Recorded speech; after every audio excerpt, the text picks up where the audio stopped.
透過 AI 數據分析和視覺化界面，這款手指穿戴裝置已經能讓表演者以手勢即時聯動來操控舞台、聲光等各種效果，並打破傳統樂器的限制。對於南台科大流行音樂產業系的師生來說，除了以音樂創作來展現人文關懷的本質，更進一步邁向音樂和科技的跨領域結合。工學院的看法就是說，這個手指啊，這個穿戴式的裝置，我們用在哪裡？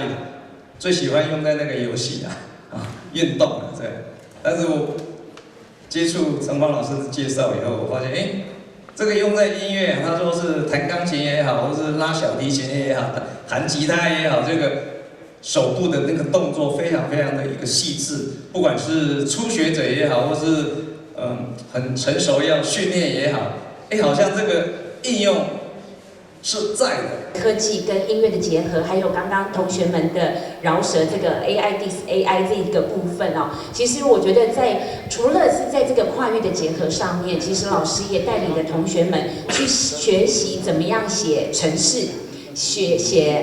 互動設計互動的界面等等，然後呢，也借由這樣子的一個方式去探討這個科技跟人性之間的一個關係。南台科大流音系擁有多功能排練廳、錄音室等專業展演空間和設備。這回由林承芳老師帶領的 STEM 跨域人才培育團隊，也發表了承接教育部 AI 舞台研發、啟動多元履歷的計劃成果。1月7號就將舉辦創新展演，當中最大亮點就是由該校流音系第一屆優秀校友陳以諾所共同研發的手部感測互動特效。因為音樂人他會站在工程人想不到的角度去創作，然後包括我們第一屆这個很優秀的陳以諾老師啊，真的是就是我覺得這整個過程我充滿了感動，這樣子非常的感謝，也希望說就是之後年輕的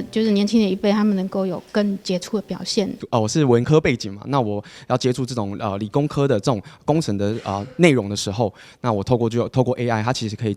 大幅降低我們的學習門檻，所以也可以看到我們這一次的這個